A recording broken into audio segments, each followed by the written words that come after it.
الرحمن الرحيم.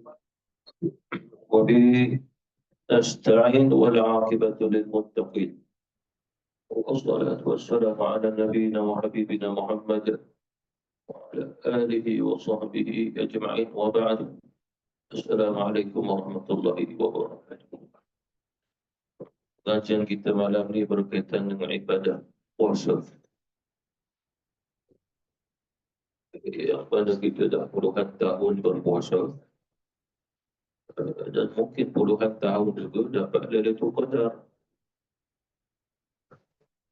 Cuma yang perlu kita ketahui bahawasanya ibadahnya puasa seseorang itu dia bukan jama'i, mengikut pada jamaah, tapi dia adalah mengikut pada infiradi, individu. Disebabkan apa? Semua di antara kita mempunyai makrifah yang berbeza, kefahaman yang berbeza, penghayatan yang berbeza tentang memaknai dan juga kesedaran atas satu-satu daripada apa yang diperintah oleh Allah Subhanahu wa ta'ala. Seperti mana contoh, kita membaca Bismillahirrahmanirrahim. Ada yang sekadar membaca Bismillahirrahmanirrahim. Apabila dia sekadar membaca, Allah pun jawab sekadar apa yang dia baca. Bismillahirrahmanirrahim. Lalu Allah pun jawab, Zakarani abdi, hambaku telah mengingatku dengan membaca Bismillahirrahmanirrahim.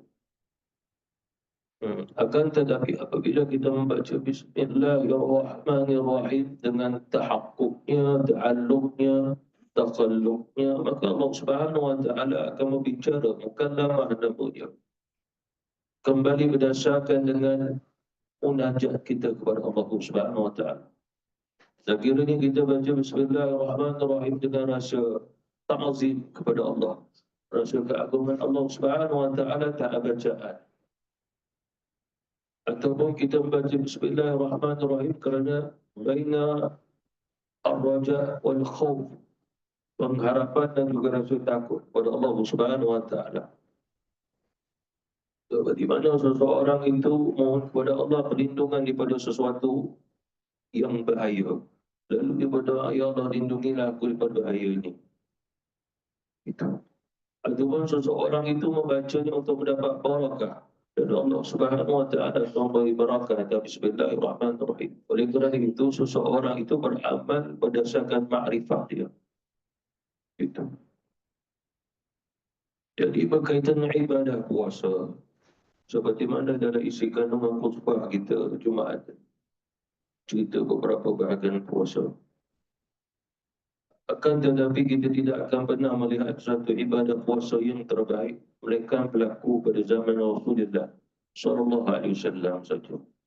Itu puasa yang terbaik kerana menjadi dasar bagi semua golongan-golongan yang berpuasa.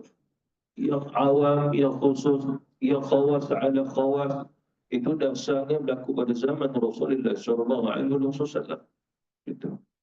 Cuma yang perlu kita perhatikan di sini ini berkaitan ibadah puasa. Yang paling besarnya adalah al-imsak itu sendiri, yakni menahan diri. Dia menahan diri dia. Maksud menahan diri di sini adalah kembali balik kepada keinginannya, kecuali sesuatu yang menyebabkan bertambah makrifah, ada hubungan munajat dengan Allah Subhanahu wa ta'ala, ada doa, ada kaitan dengan kitab Allah, maka barulah dia pun berlalu dan dia mengamalkannya. Tetapi kalau sekiranya tidak demikian, maka dia meninggalkan keinginan itu, walaupun di sudut dasar hukum adalah mubah ataupun harus saja. Seperti mana contoh kata Imam Al-Ghazali dalam kitabnya Ihya Ulumuddin. Sebab pada zaman Rasulullah SAW itu ibadah puasa yang terbaik. Sebab Nabi menterbiah sahabat dengan peringkat level kedudukan puasa yang terbaik sehingga menjadi rujukan bagi orang-orang yang kemudian. Itu. Disebabkan apa? Mustahil orang kemudian itu dapat berpuasa lebih baik berbanding apa yang berlaku pada zaman Rasulullah SAW. Itu. Ataupun mustahil juga orang yang kemudian itu, setelah itu, lebih baik puasanya daripada zamannya para sahabat Rasulullah SAW. Kerana apa? Pada zaman Rasulullah, para sahabat benar-benar memahami kerana mereka ditambih oleh Rasulullah tentang as-sawm ataupun al-imsak yang maksudnya menahan diri itu. Banyak contoh boleh diberikan. Antara contoh mudah adalah pada zaman Rasulullah, salah satunya diri Rasulullah. Suatu Nabi berpuasa, para sahabat pun berpuasa, tak pernah teringat nak makan apa hari itu. Dan cerita lain, ini nak masak apa, nak beli apa, nak makan apa. Padahal kita sedang berpuasa, sedangkan al-imsak itu menahan diri.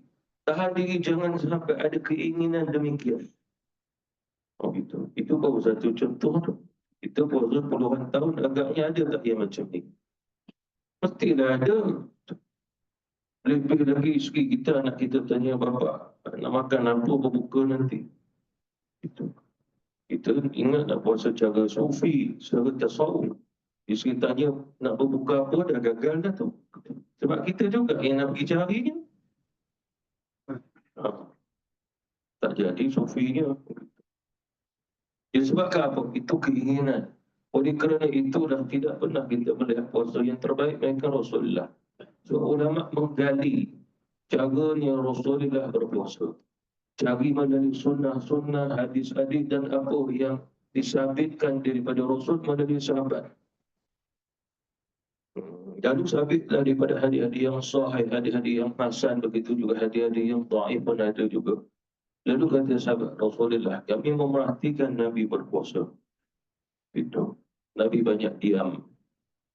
Dan Nabi hanya berbicara apabila perbincangan itu sesuatu yang penting saja. Yang lain, Nabi diam. Itu. Diam Nabi lebih lama, lebih panjang berbanding Nabi berbicara. Itu. Kerana Rasulullah akan berbicara sesuatu yang maslahat, yang penting bagi umat yang mengetahui. Itu Rasulullah SAW. Yang lain pula, para sahabat mematikan Rasulullah. Nabi tidak pernah meminta apa yang perlu dia makan ketika berbuka. Yang lain Rasulullah SAW juga tidak pernah pun bertanya apa yang perlu dia makan nanti nak berbuka. Tidak. Kerana apa? Itu khawas ala khawas. Sebab Imam Ghazali kata, itu puasa peringkat yang tertinggi sebab orang yang sedang berpuasa demikian. Dia tidak akan pernah melihat apa yang dia nak makan. Keinginan nak tahu apa yang dia nak makan, itu dah syahwat. Syahwat, keinginan. Jadi keinginan tu dah kalau dia tahan, itulah maksud al-imsak tadi. Tahan. Gitu. Bila dia percaya begitu, maka dia bukan berpuasa dengan cara puasa biasa. Itulah puasa peringkat yang terlebih. Yang lain pula kata para sahabat Rasulullah SAW, kami mematikan Rasulullah itu berbuka puasa. Yang tadi Nabi tak pernah minta apa yang perlu dia buka puasa. Yang lain Rasulullah tak pernah tanya juga. Itu. Cuma sahabat Rasulullah termasuklah khatam Nabi Anas bin Malik, Abdullah bin Mas'ud, khatam Nabi. Hanya diperintah oleh isteri-isteri Nabi sediakan Rasulullah air, tawar dan juga kurma. Jadi Rasulullah SAW pun makan. Kalau sekiranya Rasulullah makan kurma yang basah namanya rotab, Nabi tak akan sentuh kurma yang kering. Itu tamar. Tapi kalau hari itu Rasulullah makan yang tamar kering, Rasulullah tidak akan sentuh rotab pula. Itu pun sebuah keinginan. Maknanya Rasulullah ambil daripada apa yang Allah Subhanahu Wa Taala gerakkan buat Rasul untuk ambil, dan Rasulullah tidak akan pernah nak mencari tambahan yang lain pula. Contoh begini, rotab ni macam ni rasa. Nak rasa pula air yang kering, Rasulullah tak ada keinginan gitu. Dan air yang diminum oleh Rasulullah adalah air yang tidak disentuh api. Sebab apa? Itu yang disediakan buat Rasulullah sehingga Rasulullah tidak pernah pun meminta, aku mahu air itu, air ini, tidak ada. Itu puasa Rasulullah SAW yang mana itu puasa terbaik itu. Ya, sebab apa? Memang Rasulullah SAW tidak berkendak dengan sesuatu yang lebih daripada itu. Kerana apa? Hati Rasulullah SAW sedang memandang Allah. Sebab itu ihsan. Itu ihsan. Anta abudallaha ka'annaka tarahu. Puasa pun sebuah ibadah. Apabila kamu beribadah kepada Allah, seolah-olah kamu sedang melihat Allah. Lalu hati Rasulullah sedang memandang Allah, asyik dengan Allah, maka dia hanya makan ketika mana Allah kata, makanlah. Itu. Dia minum ketika mana Allah berfirman, minumlah. Kulu washrabu. Itu. Seperti mana contoh, kita pergi ke masjid ke, kita pergi surau, atau ada jamuan. Walaupun secaranya urufiah tradisi, maka apabila dia jemput, maka makanlah. Tetapi di situ adanya satu firman Allah Subhanahu wa taala, ya bani Adam khudhu zinatakum 'inda kulli masjid wa kulu washrabu. Bila kita berada di rumah Allah Subhanahu wa taala, lalu adalah hidangan yang dihidangkan, lalu diminta makan dan minum, lalu Allah kata kulu washrabu, makan dan minumlah. Jadi itu berlaku pada zaman Rasulullah sallallahu alaihi wasallam. Kerana apa? Itulah yang dibuka Nabi. Kemudian para sahabat pun tengok, lepas Rasulullah berbuka, Nabi ke mana? Nabi bangun, dia terus solat sunnah. Sahabat Rasulullah sibuk makan. Rasulullah sibuk dengan solat sunnah. Jadi maksudnya apa? Rasulullah tidak menyibukkan dirinya dengan makan, minum-minum. Itu pun terbaik itu. Macam kita kena sibuk juga. Kalau terbiar gitu, membazir pula. Kata orang Perancis. Jadi apa maksudnya di sini? Yakni kita lebih memandang apa yang perlu dimakan, apa yang perlu dihadap, macam-macam yang disediakan, merah, kuning, biru, semua ada. Rasulullah tak. Nabi akan bangun solat sunnah. Tunggu sahabat Rasulullah dah selesai, barulah solat maghrib. Itu puasa yang terbaik sebenarnya, walaupun orang kata ada makanan, makanlah.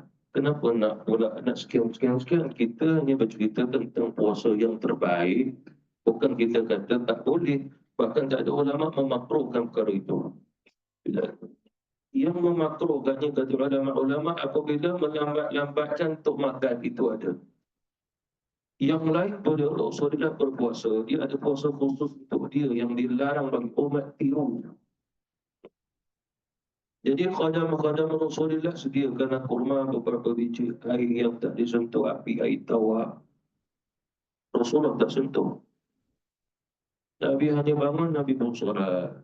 Lepas tu Nabi pun selesai, Nabi duduk. Tidak ke Rasulullah pergi ambil dan jamaah? Tidak juga. Lalu Rasulullah panggil berapa orang sahabat, makan. Salman Al-Farisi ke Abdullah bin Mas'ud ke Zainal Ali, antaranya selalu Salman Al-Farisi lah. Ya Salman makan. Lalu Salman pun makan. Salman minum, dia pun minum. Rasulullah tidak begitu. Lalu ada di samping Rasulullah sahabat Nabi tengok, dia perhati Nabi. Itu orang yang betul-betul cipta Nabi mesti diperhati Nabi je. Nak makan macam mana, dia tengok Nabi suap macam mana. Lalu di sini dia tak dapat sebab Rasulullah tak suap, tak makan. Nabi dengan zikir dia bangun solat sunat gitu. Tunggu sahabat Rasulullah.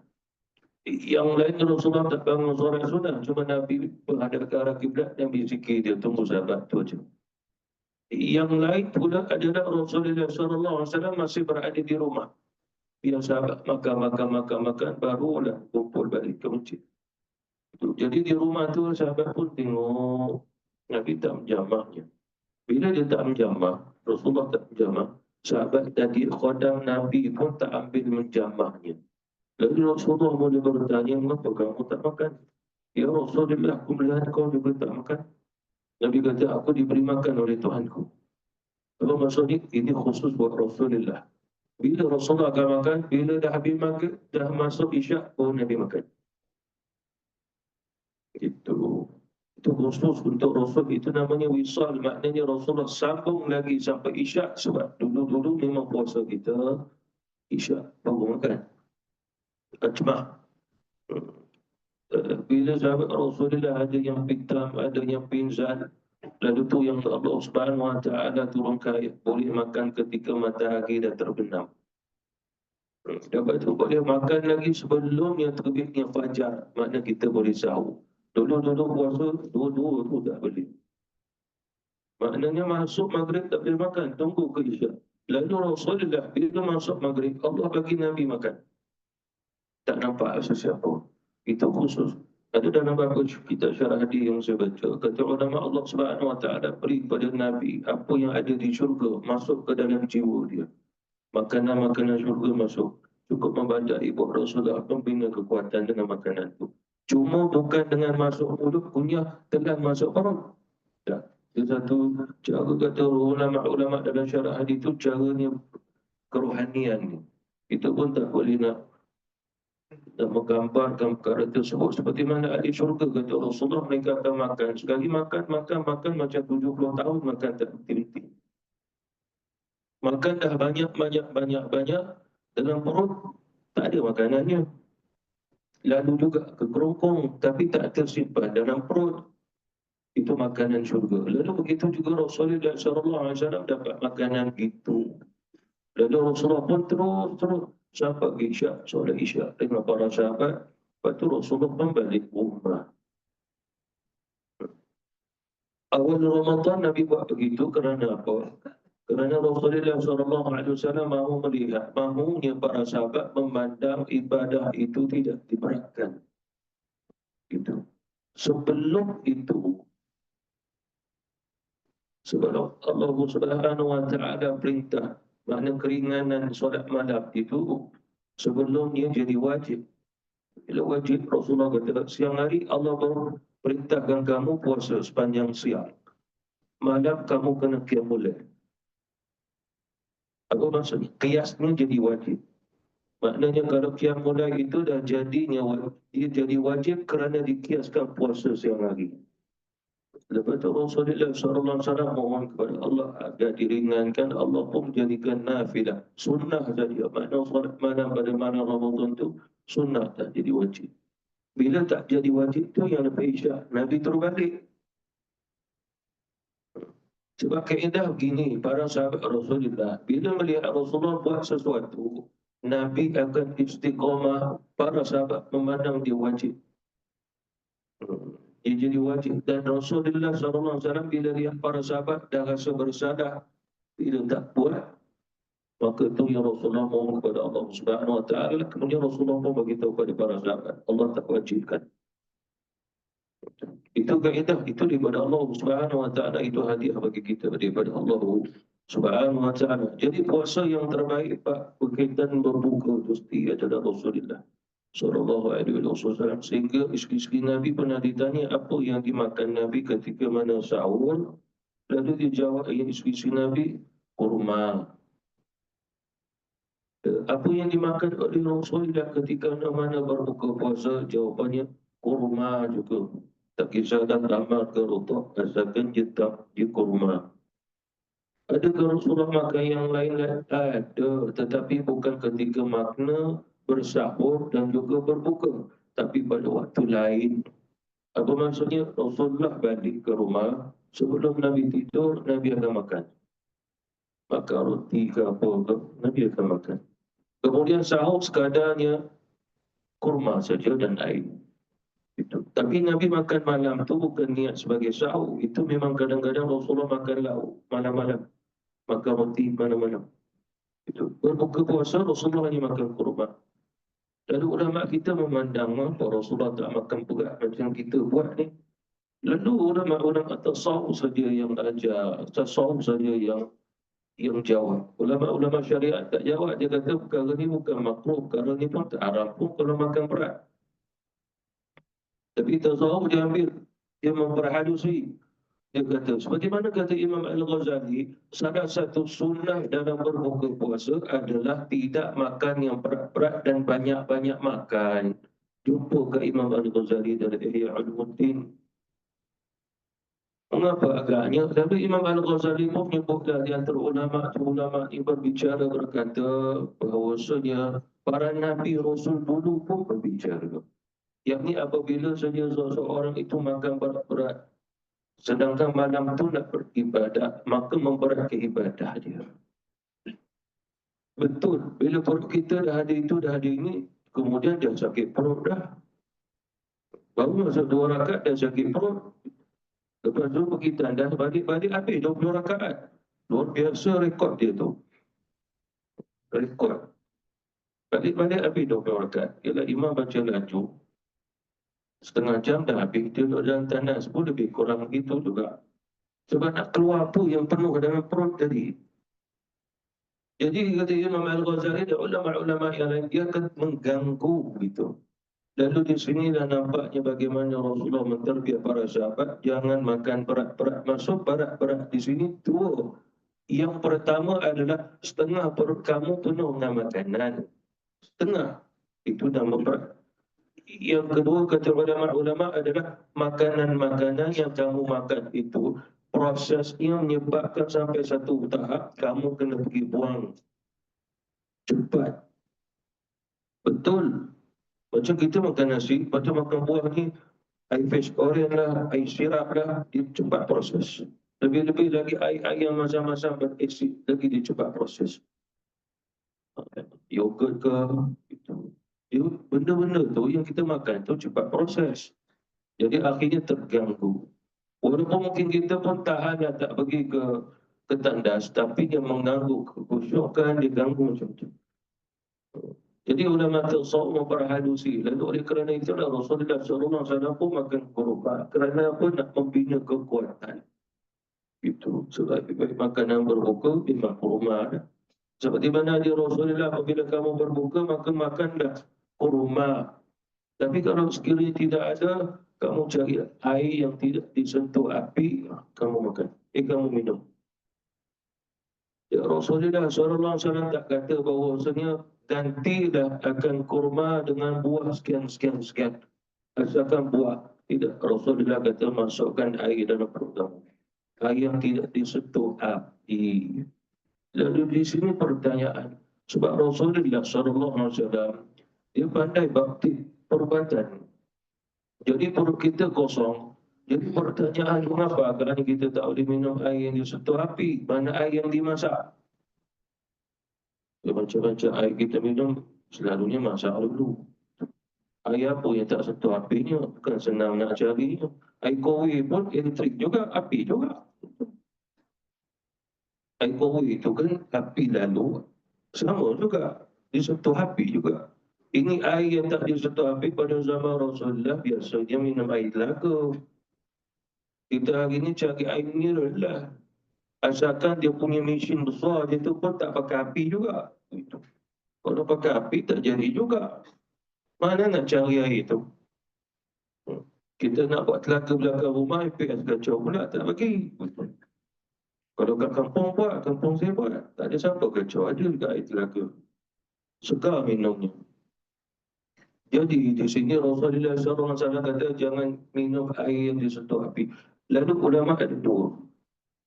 Satu ulama syariat, satu ulama tasawuf. Ulama syariat pun kaji juga. Itu. Mereka pun dengar juga doktor cakap apa kalau minum air disentuh api. Yang ni pula kaji, yang ni kaji, lalu ulama tu pun buat satu kesimpulan lah gitu. Ikut dengan kefahaman kita, dia kata. Adapun kalau sekiranya waktu kita berbuka puasa, kita minum air yang tidak disentuh api, maka ketahanan kekuatan pada perut lebih lama berbanding air yang disentuh api. Maka melemahkan perut, melemahkan tubuh. Dia dikaitkan dengan saraf. Maksudnya apa? Kalau kita minum air yang disentuh dengan api, memanglah tidak diharamkan. Cuma dalam kajian tadi, maka kita ambil hikmah. Maka Rasulullah kata jangan minum air yang disentuh api kerana melembahkan kita punya saraf dan sendi. Kita tak boleh kata, iya ke. Ulama dah kaji dulu. Rasulullah berbicara mesti ada hikmahnya.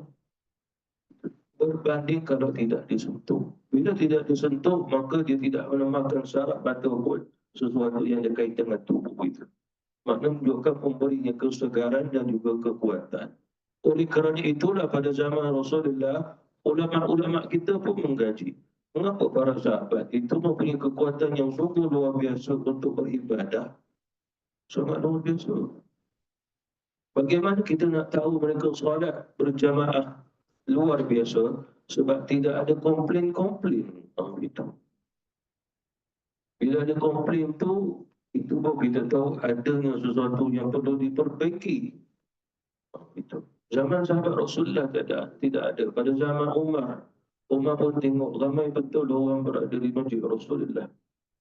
Umar Al-Khattab panggillah Ubay bin Ka'ab, seorang penghafal Quran, Zaid bin Thabit, Tamim Ad-Dari, itu semua mantap hafalan Quran dia. Ubay, malam ni kau jadi imam. Kita mulai solat yang qiyamul lail lepas Isyak. Itu sebab zaman Rasulullah, Nabi sendiri buat 8. Dan Umar kata kita buat 8. Cuma ya Ubay baca panjang-panjang, biar kami berdiri lama. Lalu Ubay pun solat, dirinya lama sangat. Bagaimana tak lama kalau sekiranya sekadar 8 rakaat, kita boleh kata hampir 2 juzuk dia baca. Lama dah tu. Tapi para sahabat tak ada seorang pun komplain disebabkan apa? Kekuatan yang mereka ada. Lepas tu mereka memahaminya, Quran tu syifa. Apa yang dia dengar tu syifa. Mereka perlu dengar Quran untuk memantapkan hafalan. Sebab Ubay bin Ka'ab, Tamim dari Zaid bin Thabit, penghafal Quran, mereka pun ada juga menghafal. Lalu mereka perlu dengar apa yang dibaca Zaid ke Ubay itu. Takut mereka punya hafalan tu dari atas ke dari bawah. Lalu mereka dengar adanya satu manfaat buat mereka. Mereka faham gitu. Lalu tidak ada masalah berapa lama pun mereka berdiri. Sebab apa? Waktu mereka hidup dengan Rasulullah, Nabi pun biasa solat sunat lama berdiri. Mereka dah diterbiah. Lebih-lebih lagi Rasulullah SAW mengajar para sahabat, solat itu munajat. Solat itu juga syifa. Seperti mana satu ketika Abi Hurairah, dia mengadu sakit perut sampai terbaring-baring atas tanah. Nabi pun tengok. Nabi pun tanya dia, iskamat wardah. Itu. Nabi tak cakap Arab, Nabi cakap bahasa Parsi. Iskamat wardah. Itu bahasa Parsi. Lalu kata Abi Hurairah radhiyallahu anhu, "Na'am ya Rasulullah, betul." Apa maksudnya? Bila sahabat Rasulullah dia dah ada hubungan kerohanian dengan Rasul, Nabi cakap apa pun faham. Nabi bagi isyarat mata pun faham. Nabi tunjuk dengan tangan dia begini pun semua sahabat Rasulullah faham. Sebab kalau kita belajar Sahih Bukhari, Rasulullah berbicara bukan sekadar keluar suara. Nabi berbicara dengan mata, Nabi berisyarat dengan mata, Nabi memandang, para sahabat faham. Ada seseorang sahabat yang mari, dia baru masuk Islam, tapi dia buat sesuatu yang menyebabkan Rasulullah tak memandang dia. Sebab apa? Tradisi orang Arab, kadang-kadang dia lomo muka dia tu dengan kuning. Kuninglah mukanya. Datang ke Rasulullah tengok, Rasulullah tak suka, tak memandang. Tapi Rasulullah tak cakap apa-apa. Lalu sahabat yang tahu, bagi tahu pada sahabat ni, Rasulullah tak suka tu. Nanti aku tanya Rasul. Padahal Rasulullah tak cakap. Mana sahabat dah tahu Nabi tak suka. Lalu tanya Rasul, ya Rasul, mengapa ni sahabat ni kau tak memandangnya? Aku tidak suka dia melomo-lomo muka macam tu. Lalu menghadapnya seorang Rasul gitu. Lalu sahabat ni pun balik pergi cuci-cuci. Kisah yang lain pun mari seorang sahabat Rasulullah tak memandang dia, paling. Lepas sahabat lain kata, apa yang telah kau buat sehingga Rasulullah berpaling pada pandangan, sebab kawan ni dia pergi campur orang-orang munafik sahabat ni. Tapi tak suka dia. Jadi maksudnya apa di sini? Maknanya tengok wajah Rasulullah pun sahabat lain dah tahu dah. Lalu Rasulullah berbicara dalam bahasa Parsi pun sahabat faham. Nabi berbicara dalam bahasa ni Habsyah pun sahabat faham. Seperti mana contoh? Faja'alahum ka'asfin ma'kul. Ma'kul itu bahasa Habsyah, bukan Arabi. Min sijjin itu Habsyah. Maknanya Allah Subhanahu wa taala turunkan Quran dalam bahasa. Bahkan dalam Quran juga Allah menyebut, wa ma arsalna min rasulin illa bi lisani qaumihi. Tidaklah Allah turunkan Quran, berikan Quran untuk seorang rasul, maka lisan dia adalah ikut kaum. Kaum tu tahu bahasa Parsi, Nabi cakap. Tahu bahasa Habsyah, Nabi cakap. Itu lidah Rasulullah, mu'jizat dia tahu banyak bahasa. Iskaman wardah, adakah perutmu sakit, wahai Abi Hurairah? Na'am ya Rasulullah. Benar ya Rasul. Di tengah berbaring atas tanah. Sakit sungguh dah. Kadang-kadang dia sakit, dia guling-guling sampai ada sahabat Nabi pijak leher dia, jangan bagi dia guling. Lalu dia mengadu, dia kata, orang ingat aku gila, bukan gila, aku sakit perut. Kelaparan, dia kata. Sebab begitu sahabat Rasulullah kalau mengadu sakit perut. Ini bukan sakit perut dipulihkan solusinya pergi ke tandas. Ini sakit perut lain. Dan kaedahnya Nabi kata apa? Ya Abi Hurairah, ya Aba Hurairah, qum fasalli fa inna fi salati shifa. Wahai Abi Hurairah, sakitmu dirawat dengan solat. Oleh kerana itu bangun solatlah. Dalam solat ada syifa. Lalu dia pun bangun, Allahu Akbar. Jadi sahabat Rasulullah penuh dengan kesedaran. Mengapa agaknya bila mereka solat tinggi lama, berapa rakaat mereka tak kisah. Kerana mereka tahu solat itu syifa. Solat itu penawar, zahir dan batin. Mana mereka memahami, mereka sedar. Oleh kerana itu tak ada komplain tadi yang itu. Kerana dasarnya qiyamul lail kata ulama dua. Yang pertama sunnah Rasulullah 8 rakaat itu paling kurang qiyamul lailnya. Kalau boleh jangan kurang daripada itu. Nak lebih tidak ada masalah. Itu dasar yang pertama. Dasar yang kedua qiyamul lail adalah berdirinya lama mana baca lah. Banyak-banyak sikit ayat tu. Ulama kata qiyamul lail dasarnya dua ni. 4 rakaat tidak dipandang langsung. Oleh kerana itulah bila yang Sayyidina Umar pun tengok 8 rakaat. Ada orang yang baru masuk Islam, dia tak boleh berdiri lama. Nanti dia mengadu senyap-senyap. Gitu. Lalu Umar pun menseimbangkan sehingga Umar kata, ya Ubay, kau jadi imam, selesai saja 4 rakaat. Ada kawan kita yang lemah-lemah ni perlu istirahat. Lalu lepas 4 rakaat, tarawih lah nama dia, rehat-rehat. Lalu ulama kita mengkaji, ini lepas 4 rakaat, Sayyidina Umar suruh rehat. Rehat dia bagaimana? Ada yang boleh baring dulu, pergi dulu kat luar. Macam kita minum teh tarik dulu, roti canai sekeping. Kau macam tu lah rehat dia dulu. Bukan kita sekadar baca selawat tiba ke 4 kali, sallu alaih. Lepas tu bangun. Tak sempat rehat pun, tu kan nama rehat.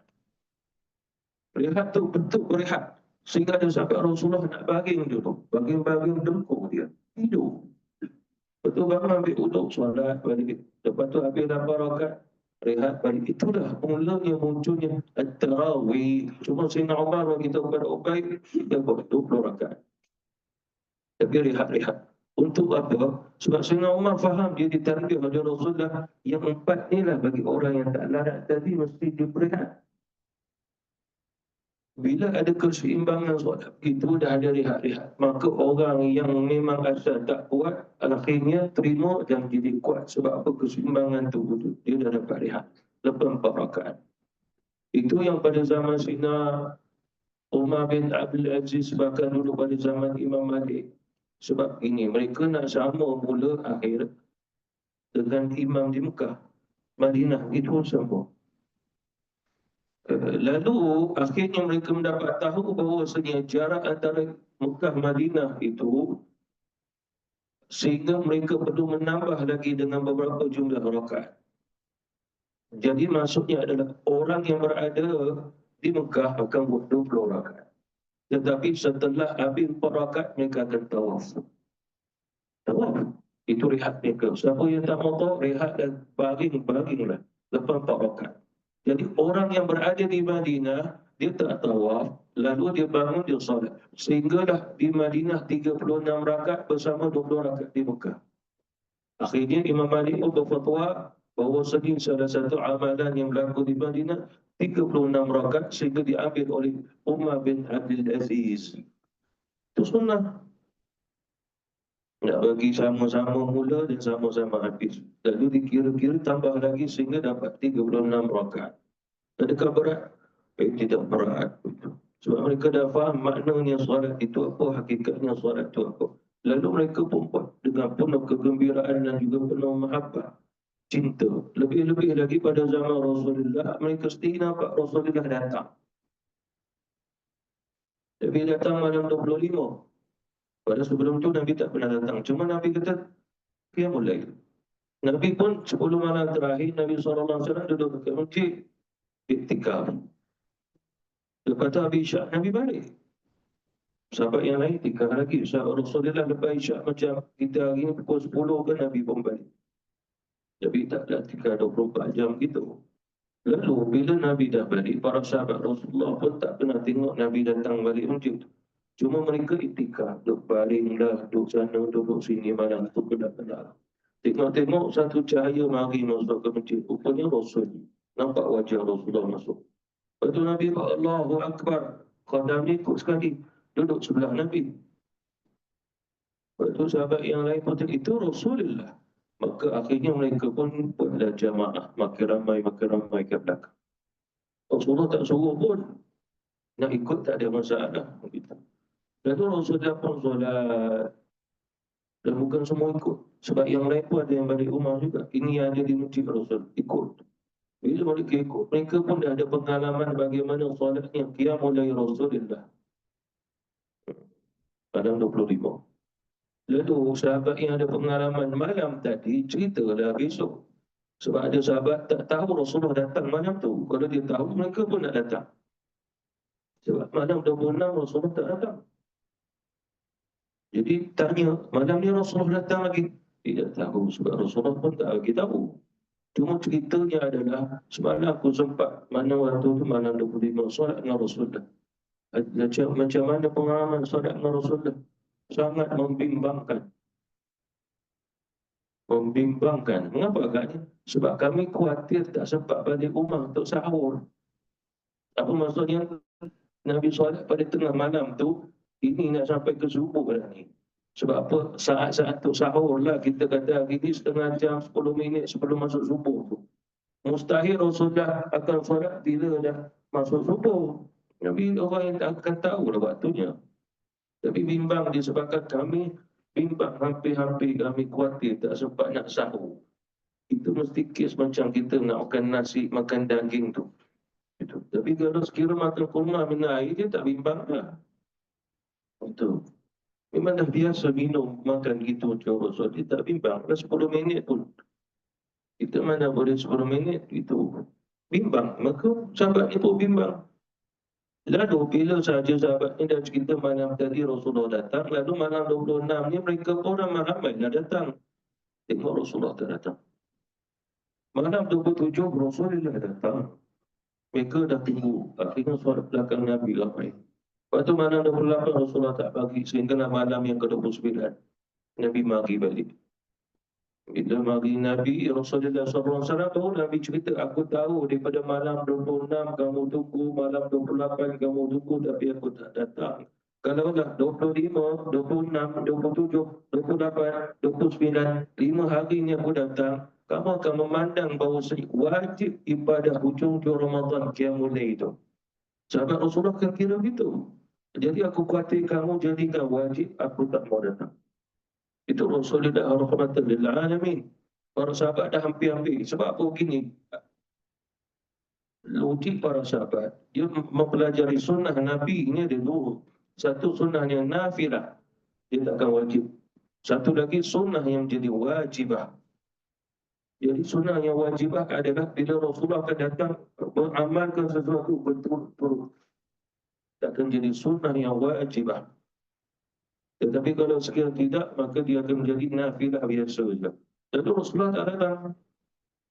Jadi di sini kita nampak apa itulah cara Rasulullah memperseimbangkan buat sahabat Rasulullah. Kerana apa? Kembali balik pada firman Allah, yuridullahu bikumul yusra wa la yuridu bikumul usra.